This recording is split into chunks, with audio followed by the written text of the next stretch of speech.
it's like waving a red flag in front of a bull to say, if you guys don't do what I want, I'm going to do it on my own. And the president's done that on Obamacare. He's done it on immigration and threatening to do it again.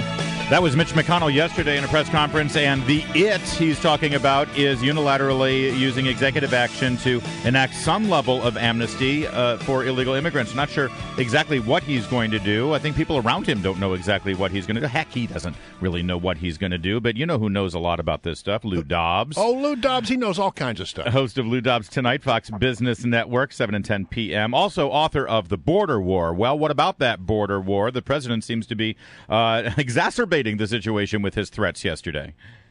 No question about it. It's stunning because at a point at which you would think he would be reaching out to the party that has just pulled off one of the great election victories.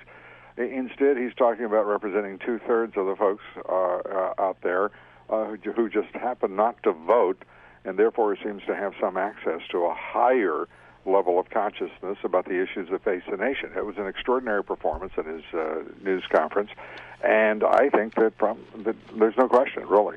Senator Mitch McConnell means what he's saying. If he is greeted with another executive fiat, unilateralism is not going to work for this president, I believe, ever again in his remaining 26 months in office. Here is the direct quote from the president yesterday. I will take some actions that Congress will not like. That's natural. I should say actions. I think implied there is executive actions that Congress will not like. That's natural. That's how a democracy works. Is that your reading of the Constitution? No, and I think that it's a very convenient reading on the part of the president. He is not used to new circumstances, or at least is affecting that impression. This is now a strong presence for the Republican view, and he's going to have to acknowledge it. He does not want to go in a direction that he is describing.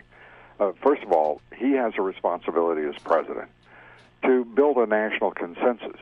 He doesn't lay down the law, just as the Republicans do, controlling as they now or soon will both houses of Congress. It is about time that the leadership of both parties started building consensus amongst the voting public, and I don't think they could begin the process too soon. In 1986, when Ronald Reagan passed the Immigration Reform Act, he built a consensus over a period of a year and a half, both parties working very hard to do so. Why is that so difficult for either the Republicans or Democrats? The president was posing and posturing and huffing and puffing, and the only thing he's blown down is an extraordinary opportunity that his party had in the first 2 years of his administration, and a continuing opportunity to work with the Republicans. Lou Dobbs, if one employs a drinking game while watching cable news over the last 48 hours, and the magic word to take a shot is compromise, may I just say you would definitely be intoxicated right now. It's amazing how after a Republican victory, compromise is all you hear about in this town, but that's what we're hearing. So in the sake of compromise, let me ask you this, because you're pretty strong on these border issues and on immigration. Are there some elements that Republicans and the White House could in fact agree on to actually improve the border security issue and improve the immigration process? There's no question. And 4 bills have been reported out of the House Judiciary Committee under the leadership of Congressman Bob Goodlatte. What kind of things? For example, the SAFE Act, in which creating cooperation with local law enforcement, state law enforcement to enforce immigration laws. That bill makes all of the sense in the world, along with border security, which is absolutely necessary before any immigration reform can take place meaningfully and sincerely and honestly. Going beyond that, you're talking about the Skills Act, bringing in highly skilled, highly educated immigrants into this country. And beginning the process. I mean, do you know this thing could be taken care of in my opinion, within 30 days. All that is required is for this president to understand the issue here is for millions of illegal immigrants to give them legal status. We can do that with work permits.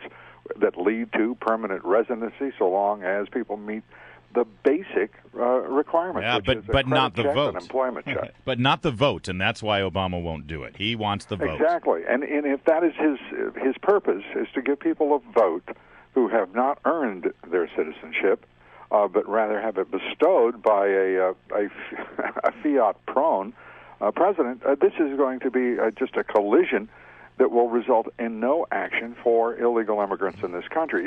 It's an inhumane policy and position he's taken. He should follow the leadership of the Republican Party. I fully endorse the judiciary direction on reform. It's incremental, but it's also intelligent in the national interest and is the most humane approach possible for those who are here illegally. All right, let me ask you sort of a business question. And I noticed the stock market liked what it saw yesterday in this election. I have heard it said that the combination of a Republican Congress and a Democratic president is one that the stock market traditionally likes very much. Loves best. And within that, there's a requirement for a centrist government. People don't talk about this too often. They talk about it in terms of gridlock. But the fact is it forces both political parties to the center. There is nothing, and no better example than the relationship between President Ronald Reagan and House Speaker Tip O'Neill. I think you would say that they represented the bright lights of their parties, philosophically and ideologically. They worked together.